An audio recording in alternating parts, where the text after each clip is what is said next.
La serie que estamos estudiando, Principios, Mandamientos, Estatutos Cristianos, hoy vamos a ver una ordenanza cristiana: no dejar de congregarnos. Así tiene por título la predicación. Y el pasaje, si me hace favor de buscarlo, es Hebreos 10, verso 19. Por allá al final casi de la Biblia. Vamos a leer Hebreos 10 del 19 hasta el número 25. Hasta el versículo número 25.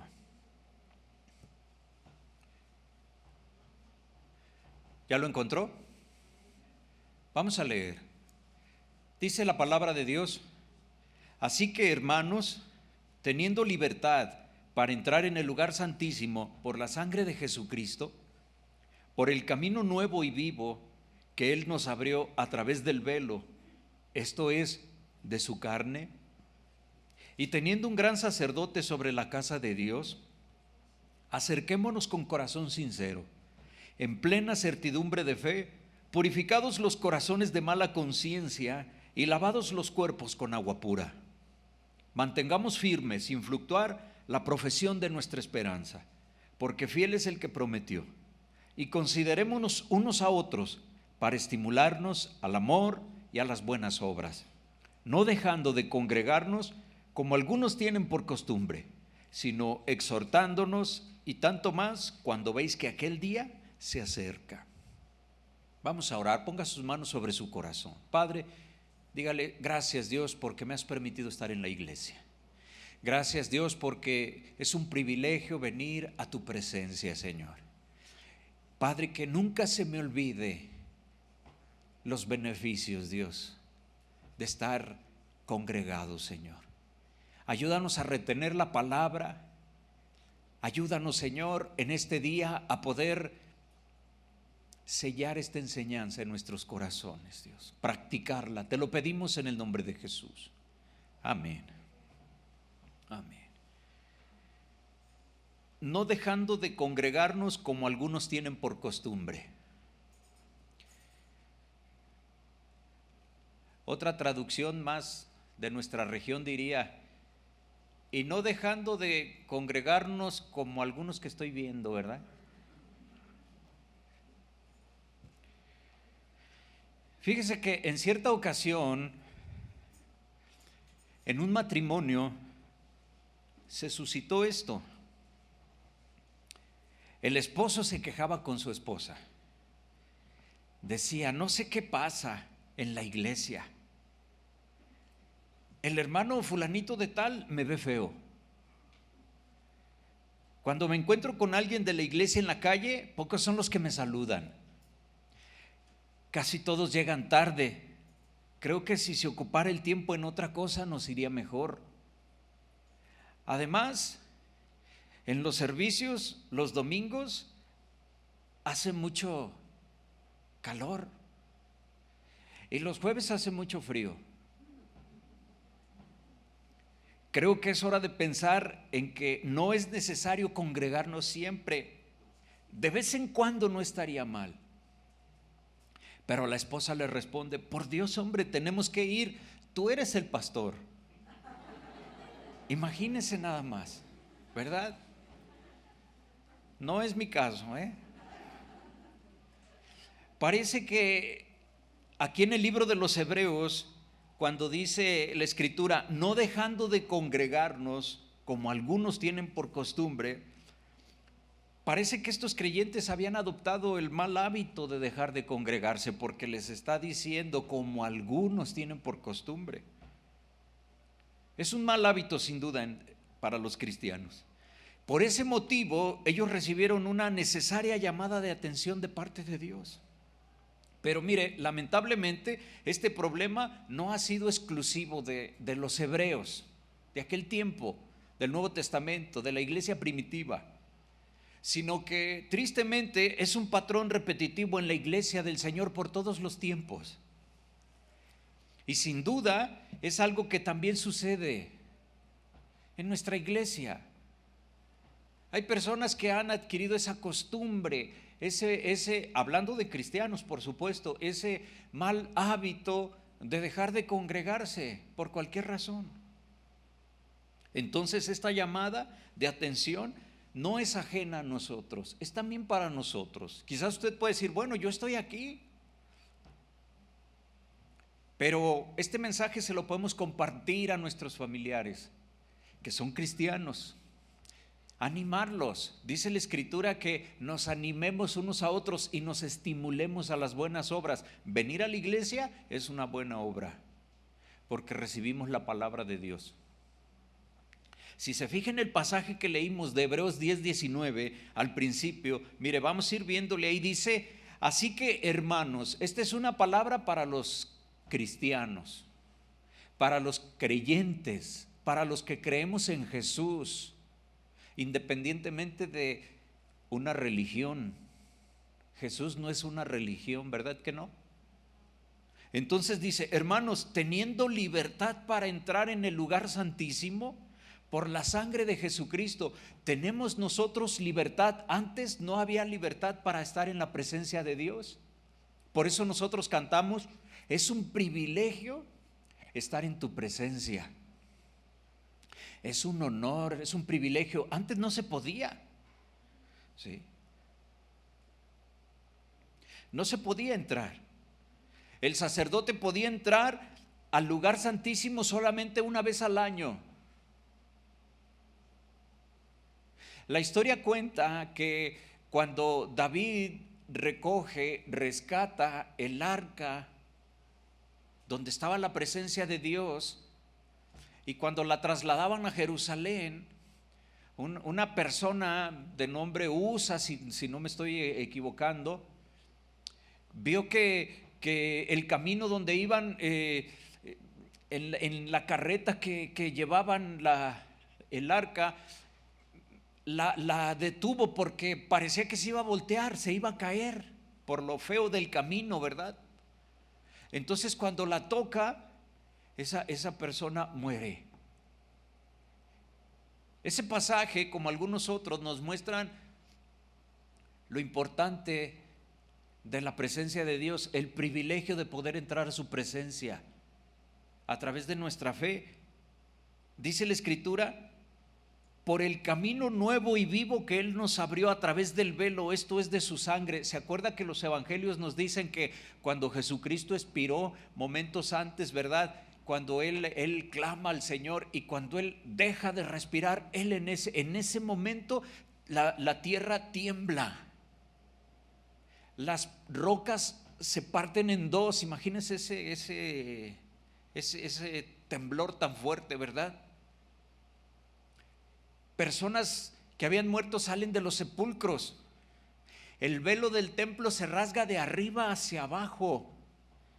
Era una tela, ¿verdad? Dicen los historiadores, de unos 10 centímetros de ancho, gruesa.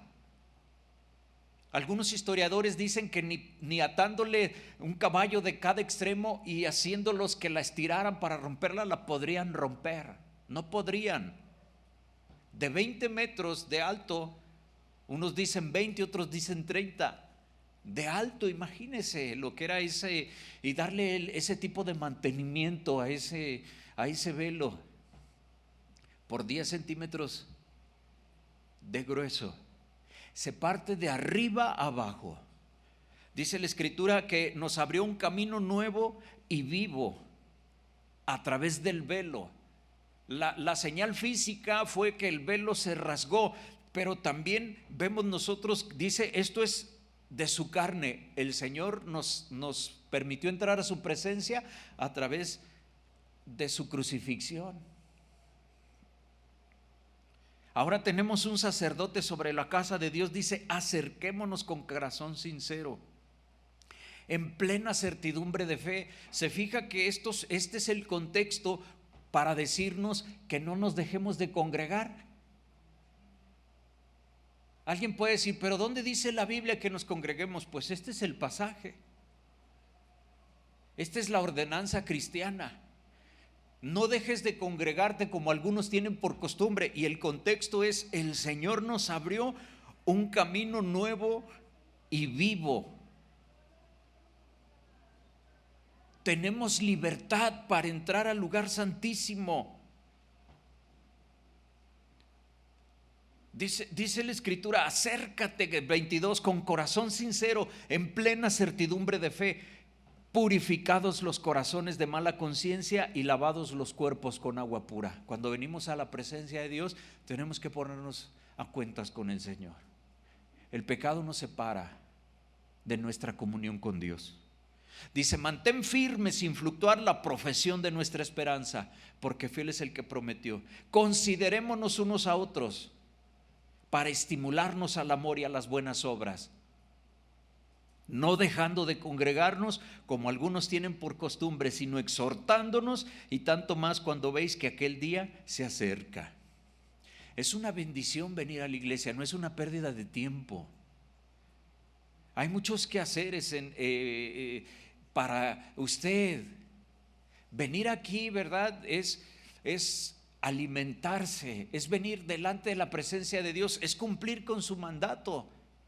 No es porque no tenemos otra cosa que hacer, ¿verdad que no? Venimos por nuestra convicción, por fe. Nadie nos obliga. Algún niño puede levantar la mano y decir, yo no quería y mi mamá me trajo.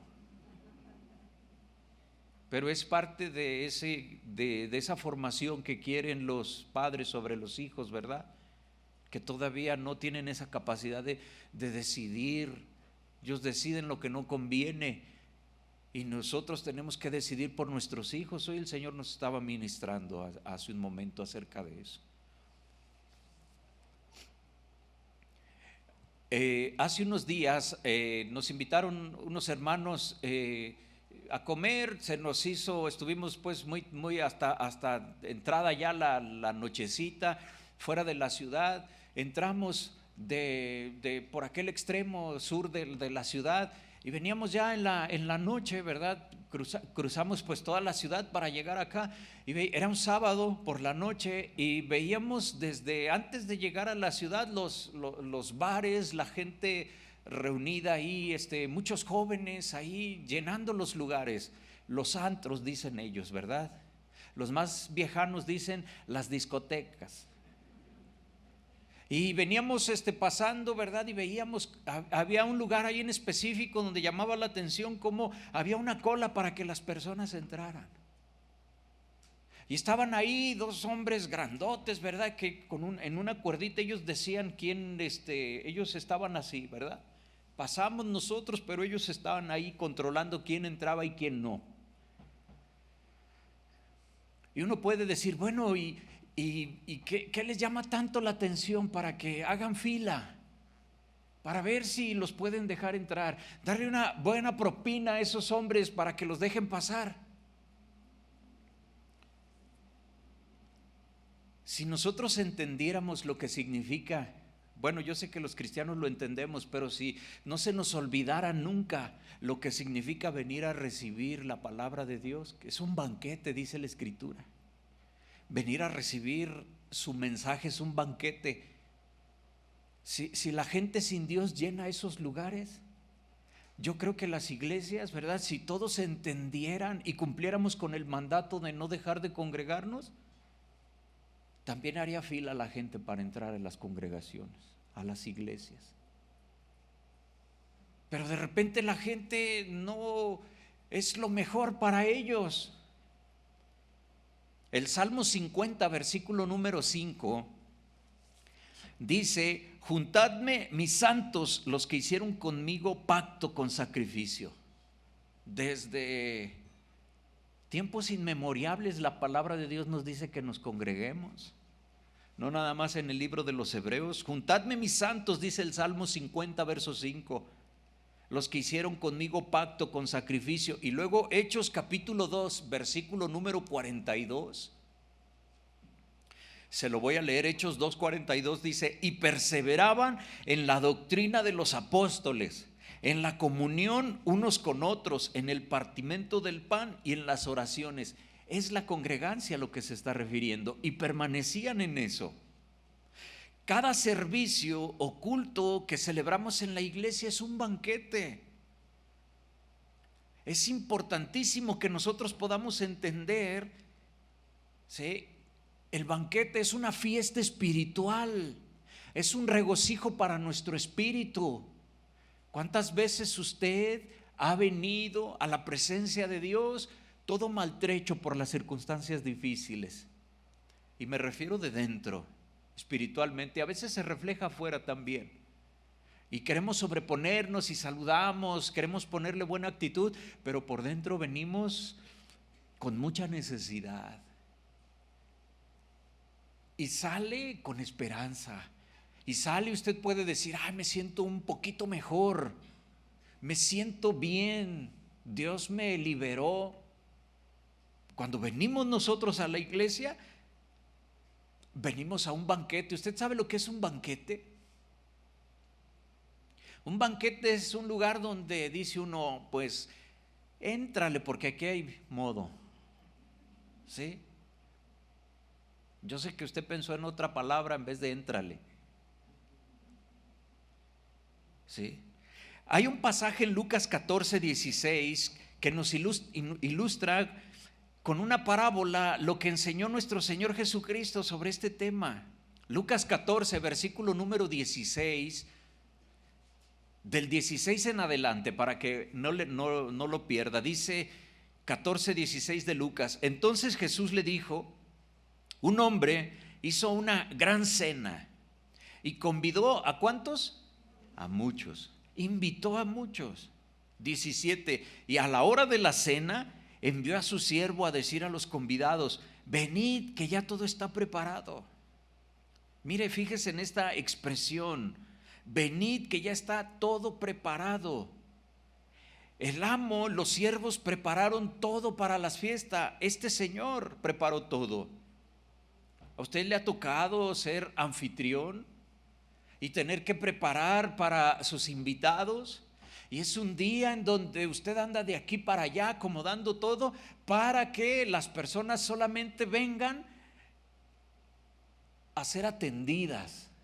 Usted está pensando en qué va a prepararles, qué van a tomar, cómo adornar el lugar, porque usted quiere atenderlos. Cuando ha sido anfitrión, podemos ver todo lo que esto implica. Los invitados solamente tenían que llegar a disfrutar, a comer. Eso es lo único que tenían que hacer. Disfrutar del esfuerzo que otros habían hecho para que ellos comieran, para que ellos bebieran, para que ellos se sintieran de lo mejor. Cada servicio que se da en la iglesia conlleva una preparación también. De la palabra, del pastor, de cada uno de los ministerios. Las panderistas ensayan entre semana para lo que van a hacer en el servicio. Los de la alabanza están ensayando para este momento del banquete. Se prepara una palabra especial. Se invierte mucho tiempo de muchas personas. Los maestros preparan su clase para atender a nuestros hijos, para enseñarles una palabra. ¿Sí? El punto es que para cada servicio, lo único que deben hacer los invitados es asistir, comer, beber y disfrutar de todo aquello que se ha preparado para que tengan un buen tiempo y un banquete en la presencia del Señor. ¿Lo ha pensado de esa manera? Este hombre preparó una gran cena. Cuando ya todo estaba listo, les dijo a su siervo, vayan y díganles que ya todo está preparado. Pero cada invitado tuvo una excusa para no asistir. Sí. El verso 18, del 18 en adelante, nos habla de las excusas de 3 de ellos, cuando menos. El 18, Lucas 14:18 dice, he comprado una hacienda y necesito ir a verla, te ruego que me excuses. Fíjese nada más. Esto era, ¿por qué cree que el Señor está poniendo esta parábola? Este tipo de expresiones, como esta excusa, muestran lo ridículo de la excusa. Este hombre había comprado una propiedad, la cual era una hacienda. Este hombre ya no estaba afanado por comprarla, ya la había comprado. No estaba afanado por reunir el dinero, ya dice que la había comprado, ya era de él. Ahora su afán era ir a verla. ¿Acaso no podía ir al día siguiente? ¿Acaso para comprar una hacienda no la veías primero antes de comprarla? Eso es lo que está diciendo el Señor con esa palabra. Este hombre, sí, mostraba algo ridículo. ¿Qué necesidad tenía de ir justamente a la hora del banquete? Era un desprecio lo que él estaba haciendo. A un banquete por el cual él no tenía que pagar, solamente disfrutar. El segundo, 14:19 de Lucas, dice: he comprado 5 yuntas de bueyes, parejas de animales, ¿verdad? Y voy a prepararlos, te ruego que me excuses. Otra ridiculez, otro pretexto nada más, ¿sí? Probar los bueyes en la noche, en un tiempo donde no había luz eléctrica. Una excusa, ¿sí? ¿Cuántas personas, fíjese, verdad? Usted les ministra, les habla, les predica de la palabra y bueno, ponen muchos pretextos, pero el Señor está mostrando en esta es una parábola para todos aquellos seguidores. Mira, ¿cuántas personas hay que han rogado a Dios por un empleo? Muchos de nosotros. Por un hijo para que se convierta, por un hijo rebelde para que Dios toque su corazón. ¿Cuántas personas han pedido por un compañero de vida, por un esposo, por una esposa?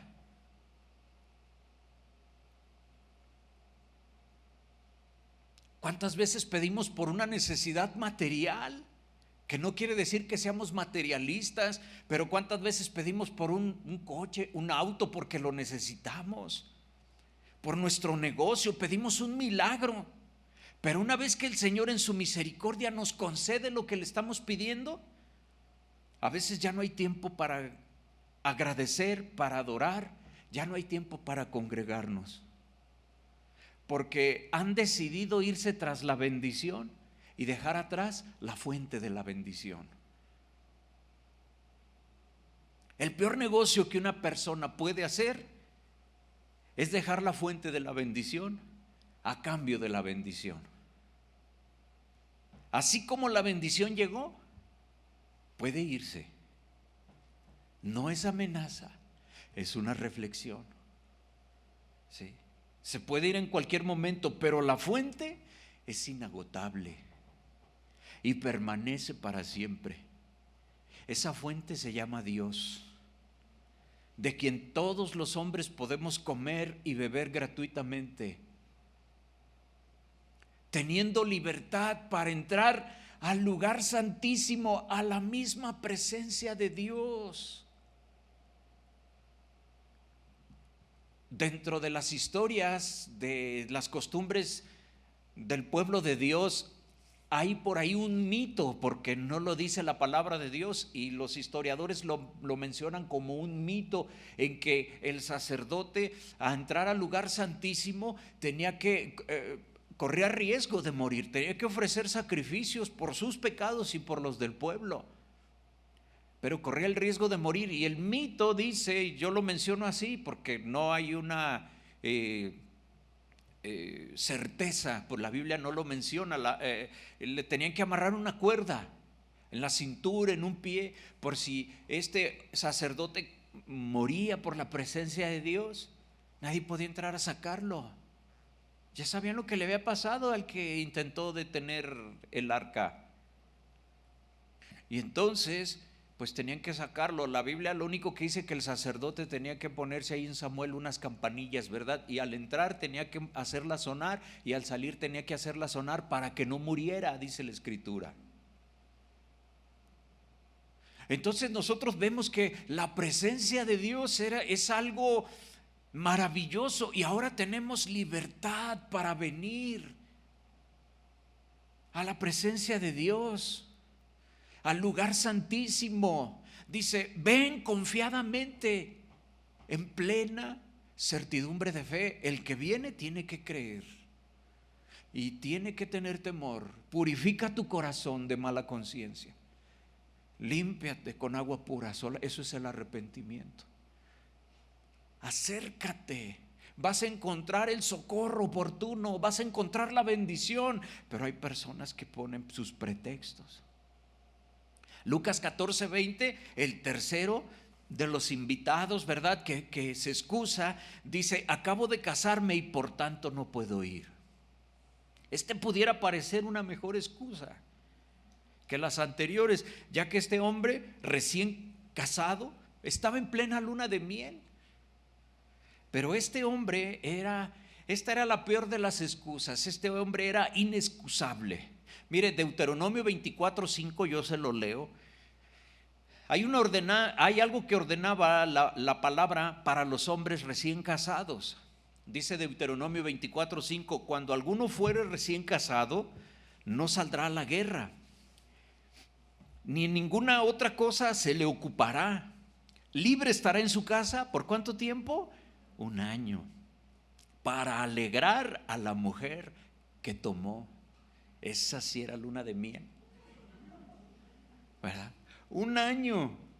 Yo creo que cuando oían rumores de guerra, la casadera, ¿verdad?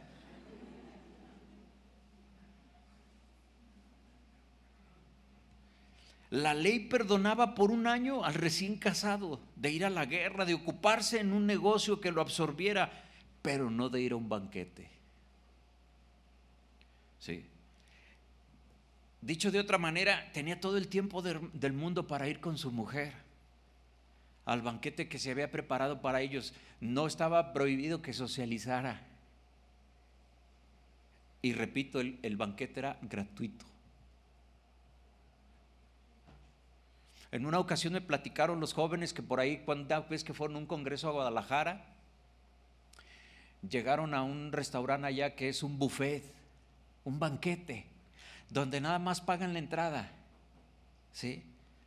Y ya a la salida casi no pueden salir, les tienen que abrir la puerta de atrás, ¿sí? Y me estaban platicando, dice, no, Iván, no, ¿para qué le digo? Usted ya los conoce. Que no hallaban ni qué comer ahí, ¿verdad? Y que alguno les decía, hay que aprovechar porque no está tan barata la entrada. Y órale, ¿sí? Este banquete que el Señor del que nos habla aquí, es gratuito. ¿Cuáles son los argumentos, las excusas que las personas tienen para no congregarse hoy? Porque delante de Dios es una excusa. Aunque a veces a nosotros nos puede parecer muy razonable el trabajo, ¿verdad? Pero tenemos que ser muy cuerdos en este argumento. Es verdad, necesitamos trabajar para sostener nuestras familias y nuestras necesidades. Es más, el trabajo es un mandato de parte de Dios. En el Nuevo Testamento la palabra nos enseña que aquel que no trabaja, que tampoco coma. Lo malo no está en trabajar, sino en que dejemos de congregarnos por trabajar. En alguna ocasión una persona me preguntó, ¿verdad? No me preguntó, me platicaba a manera de consejo, quería una opinión, un consejo, ¿verdad? Decía, no tengo trabajo, lo he buscado, no encuentro nada. Dice, pero hay una oportunidad de trabajar, pero también tengo que trabajar los domingos. Sí. Pero significaría no venir a la iglesia. ¿Qué hago? ¿Acepto o no el trabajo? Imagínese, yo podía bien decirle, no, porque pues los domingos te tienes que congregar. ¿Sí? Pero esa no sería una de las mejores respuestas de mi parte, porque yo no lo iba a mantener. Yo no podría mantenerlo. ¿Sí? Él tiene una familia que mantener, bueno, y si no acepta esa oportunidad de trabajo, pues entonces van a dispararse sus necesidades. El consejo es, pues, acepte el trabajo, Si estás en una situación así, acepta el trabajo, pero ora para que el Señor pronto te dé un nuevo trabajo en el cual no tengas que trabajar y puedas el domingo y puedas congregarte. ¿Sí?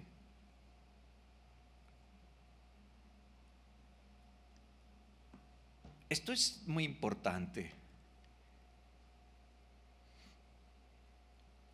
A veces tenemos nosotros ese compromiso de trabajo. Todos tenemos que trabajar, pero tenemos que buscar otro servicio de la iglesia entre semana para congregarnos. Es decir, el punto al cual quiero llegar es que el trabajo no debe de ser una excusa para dejar de congregarnos. Recuerde la enseñanza bíblica. Jesús es nuestro día de reposo. Entonces, por eso las iglesias tenemos mínimo 2 días de reunión general, para que los que puedan vengan a un horario y los que no vengan entre semana.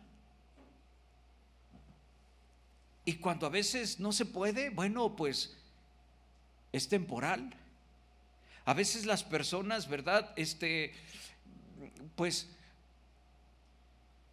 se confunden, pero la palabra de Dios nos dice que de qué le sirve a la ciudad que pone una guarda, un vigía, si Dios no es el que cuida la ciudad. ¿De qué te sirve si te levantas muy temprano y te acuestas muy tarde por trabajar si Dios no te está bendiciendo en tu vida? Eso dice la Biblia. ¿De qué le sirve al hombre si ganare todo el mundo pero perdiere su alma? Muchas personas también por trabajar, que no estamos diciendo que es malo, acabamos de decir que el que no trabaja que tampoco coma. Dice la Biblia que se amoneste a los ociosos. Pero ¿cuántas personas por trabajar descuidan a sus hijos, descuidan su familia? Y después las situaciones vienen a ser peor, se agravan. Porque este mundo tiene muchos atractivos. Y nos hablan hoy de superación, nos hablan de mediocridad, nos hablan de tantas cosas, y a veces no sabemos nosotros realmente dónde pararnos. Pero ¿qué dice la palabra de Dios? Ese es el punto. ¿Qué dice la Escritura? Ven, teniendo libertad para entrar al lugar santísimo. Ven al banquete, no pongas excusas. A veces, ¿verdad? Las personas, pues, alguna excusa puede ser también porque, pues, tenemos una reunión familiar. Todos tenemos familia que no es creyente y bueno, no tienen la prioridad de congregarnos como nosotros, hablando de los domingos, por ejemplo, ¿sí?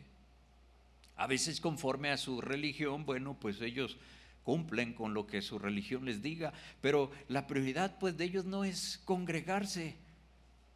Entonces muchas veces ellos agendan los domingos en la mañana para hacer una visita a usted. Ahora, si nosotros seguimos siendo así sensatos en este asunto, como cristianos no estamos llamados a aislarnos del mundo y mucho menos de nuestra familia. La Biblia dice que el que no provee primero para los suyos es peor que un incrédulo. Sí. Aislarnos de nuestra familia y más de los que no conocen de la palabra de Dios es un gran error, porque ¿cómo van a conocer entonces? Sí. Entonces, ¿cuál debe ser nuestra actitud? Pues en primer lugar entendiendo que si nosotros estamos llenos, firmes, saciados por el banquete espiritual, en buena comunión con Dios, es la mejor manera de ayudarlos a ellos. Pero si nosotros no nos alimentamos con el banquete espiritual, ¿qué podemos hacer por ellos? Entonces a veces es un sacrificio dejar para saliendo de nuestras reuniones congregarnos o convivir con nuestra familia. Ha habido personas que dicen, bueno, es que ya venía a la iglesia, pero me cayó la familia, ¿verdad? Me cayó la visita. Pues mire, cuando pase eso, tráigaselos a la iglesia. ¿Sí? Mira, qué bueno que llegaste. Vámonos a la iglesia, yo te disparo la entrada. ¿Sí?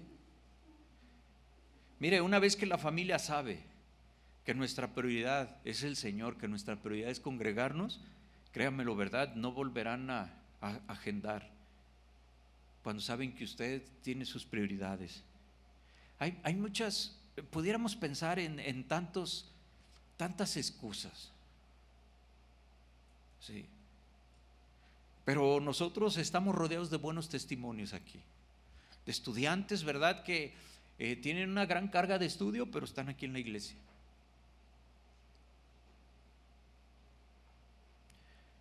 Que podemos administrar nosotros bien el tiempo. Pero mira, dice la Escritura en Hechos 10, Hebreos 10:25, dice, le repito, no dejando de congregarnos como algunos tienen por costumbre, sino exhortándonos, es decir, animándonos, y tanto más cuando veis que aquel día se acerca. El punto clave, el equilibrio está en esta última lectura que estamos haciendo. No dejes de congregarte como algunos tienen por costumbre. Dice el diccionario que costumbre es un hábito, algo que se hace o se realiza constantemente. Este es el punto. Existen ocasiones en las cuales el creyente, por motivos de fuerza mayor, no se puede congregar. Pero una cosa es que exista un motivo de fuerza mayor y otra cosa es que tenga la costumbre, un hábito que hace constantemente. Que la iglesia queda siempre, su congregancia, el banquete del Señor lo deja, si no sale otra cosa más importante. Ese es el punto. A veces nosotros decimos, bueno, pero hoy no voy a la iglesia, pero yo escucho palabra y predicación en la iglesia, y qué bueno que tenemos esa bendición. Antes no se podía, los más grandes, ¿verdad que antes no podíamos? Ahí teníamos que pasarnos cassettes, mira esta predicación y préstamelo para sacarle una copia. Comprábamos de esas grabadoras que tenían para sacar copia, ¿verdad? Luego los CDs. Hoy pues es una bendición, en tu teléfono y puedes ver una predicación, tú le pones ahí, ¿verdad?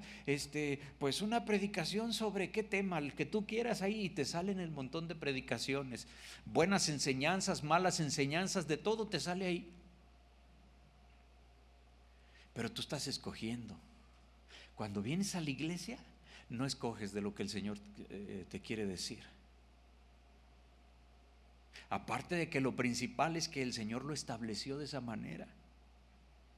Sí. Entonces, no tengamos esa costumbre. Todos entendemos que a veces no podemos, ¿verdad? Venir, se atraviesa algo. No sé, nos enfermamos, no sé, cualquier cosa y no podemos venir. Pero te pesa no venir.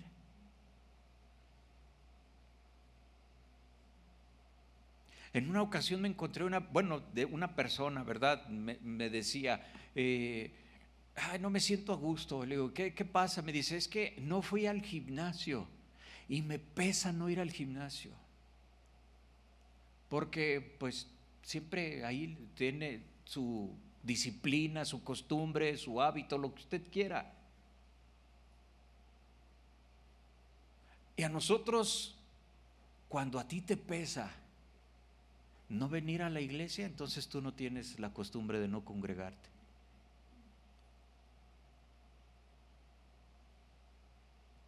Tenemos que entender lo que es el valor de venir a la presencia de Dios. Nos costó, no nos costó a nosotros, costó la sangre de Jesucristo. Nos abrió un camino nuevo. Y luego dice Hebreos 10:25, ya estamos terminando, al último, cuando dice, no dejando de congregarnos como algunos tienen por costumbre, sino exhortándonos. Y la última frase, y tanto más cuando veis que aquel día se acerca. ¿Sabe lo que está pasando en el mundo? Vemos las noticias.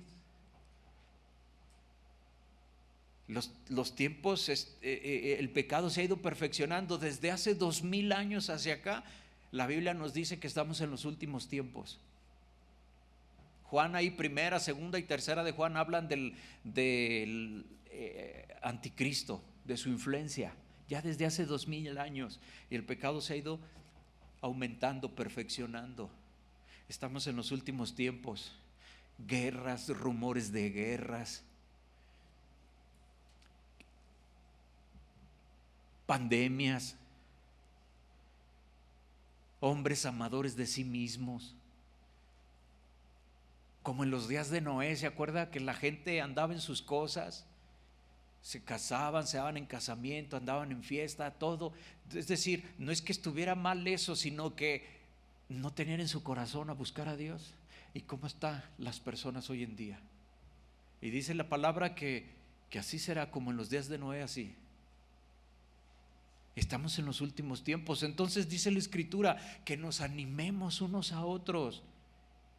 Cuando tú te encuentras a un hermano que tiene la costumbre de no venir a la iglesia, o que tú ya no sabes que no se está congregando, tenemos que cumplir con este mandamiento de Dios, esta ordenanza, y animar a esa persona, estimularla al amor, estimularla a las buenas obras, porque la palabra de Dios nos está diciendo: son los últimos tiempos, el día se acerca. ¿A qué día se refiere?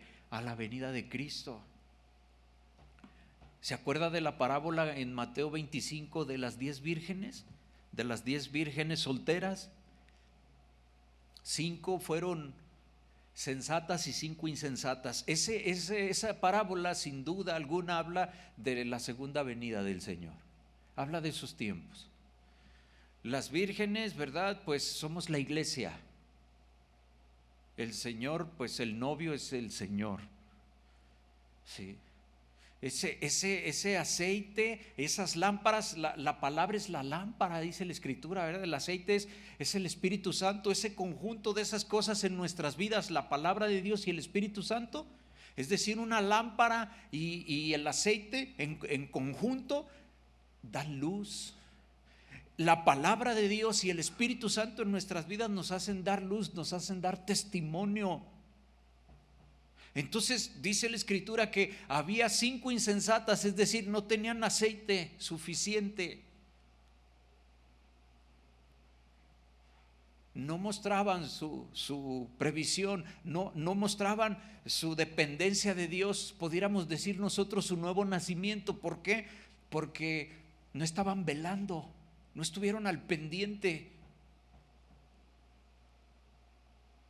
Se quedaron sin aceite. No pensaban en que el novio podía venir en cualquier momento. Y mucha gente, muchos cristianos viven como si fueran a ser eternos. Y un día el Señor va a venir, si no es que nos morimos antes. Como la garantía de los autos nuevos, ¿verdad? 40,000 kilómetros o 2 años, lo que suceda primero.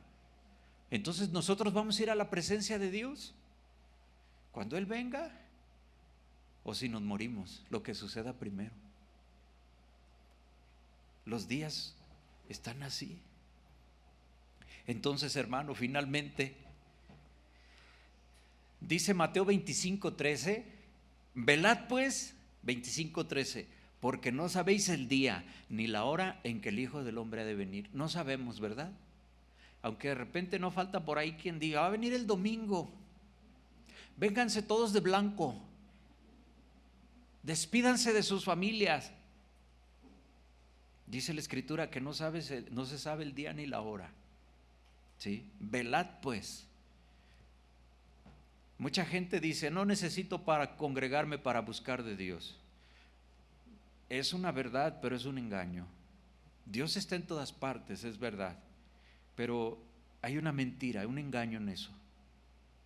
Porque sí necesitamos congregarnos, lo acabamos de ver. ¿Sí? Cuando un creyente se deja de congregar, está dejando de velar.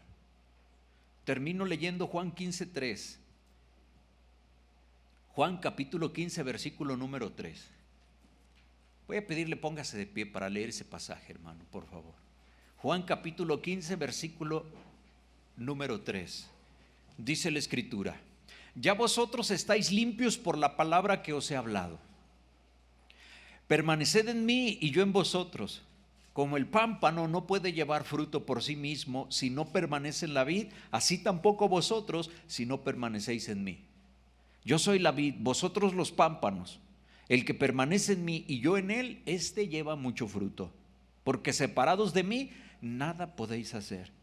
El que en mí no permanece será echado fuera como pámpano, y se secará, y los recogen y los echan en el fuego y arden.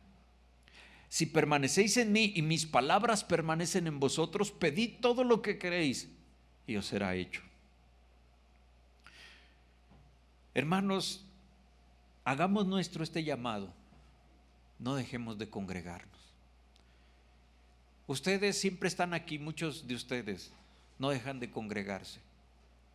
Pero esta palabra de todo modo les sirve a ustedes, porque es una palabra que nos sensibiliza a animar a los que no vienen. Entonces somos bendecidos de todos modos, recibimos la palabra, ¿sí? Cierre sus ojos, hermano, vamos a hacer una oración. Cierre sus ojos, por favor, ponga sus manos sobre su corazón si usted quiere, levántelas. Dele gracias, Señor, por tu palabra, porque Padre bendito, tú me has hablado, Señor. Y yo, Señor, reconozco la importancia de recibir tu palabra. Reconozco la importancia de congregar, Señor, de venir a tu presencia cuando nos reunimos, Señor, como iglesia, de poder venir delante de ti cuando estoy solo en mi casa, en mi intimidad, Señor, contigo. Entender que tú has abierto un camino nuevo, Señor, a través de tu cuerpo. Padre, que no se me olvide lo que hoy me has recordado, que estar en tu presencia es un deleite, Señor, que estar en tu presencia es una grande bendición.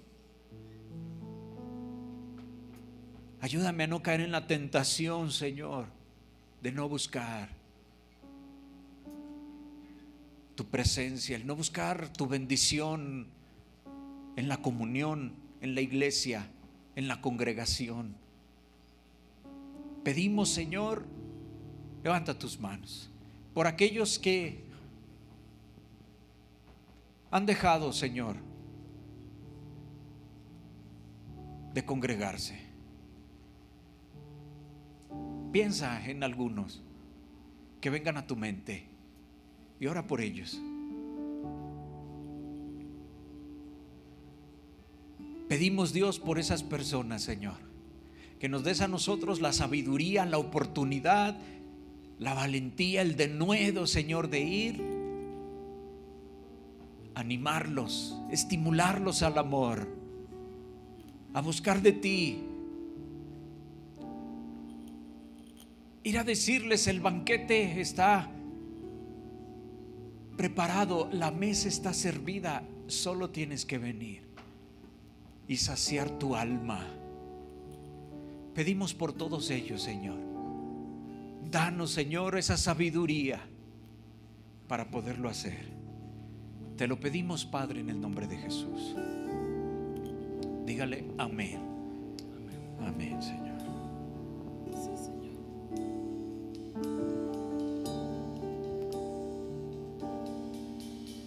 Estoy a tus puertas, estoy ante tu altar. Cuán amables son tus moradas, oh mi Dios, y cuánto te anhela mi alma, y soy bienaventurado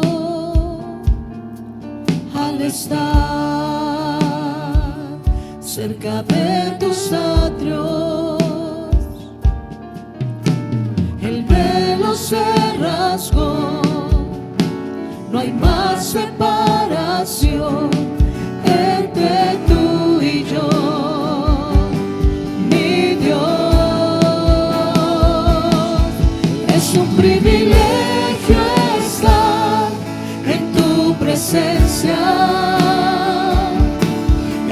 incomparable entrar a tu santo lugar. Es un honor estar postrado ante tus pies para adorar, escucharte y contemplar tu majestad. Y es un privilegio estar en tu presencia. Es incomparable entrar a tu santo lugar. Es un honor estar postrado ante tus pies para adorar, escucharte y contemplar tu majestad, escucharte y contemplar tu majestad, escucharte y contemplar tu majestad.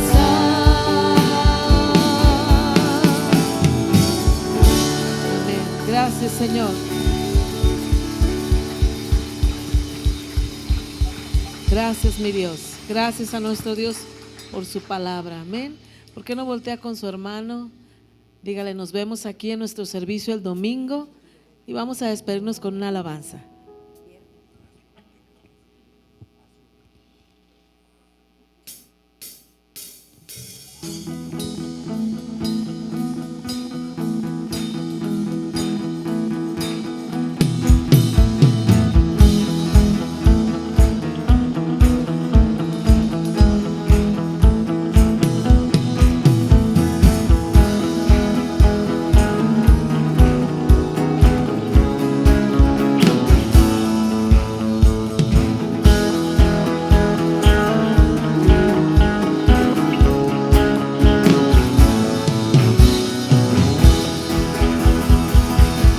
Lo que tengas que hacer, ven aquí, toma el control, derrama de tu poder para que pueda vencer. Haz lo que tengas que hacer, en mí no hay limitación, estoy dispuesto a creer. Eso se llama fe. Haz lo que tengas que hacer, mis manos levantaré, proclamando tu palabra a toda lengua y a toda nación. Haz lo que tengas que hacer, mis manos levantaré, proclamando tu grandeza por encima de la enfermedad, por encima del cansancio y dolor. Y aunque la prueba no la puedo entender, haz lo que tengas que hacer, mis manos levantaré, proclamando tu palabra a toda lengua y a toda nación. Haz lo que tengas que hacer, mis manos levantaré, proclamando tu grandeza por encima de la enfermedad, por encima del cansancio y dolor. Y aunque la prueba no la puedo entender, haz lo que tengas que hacer.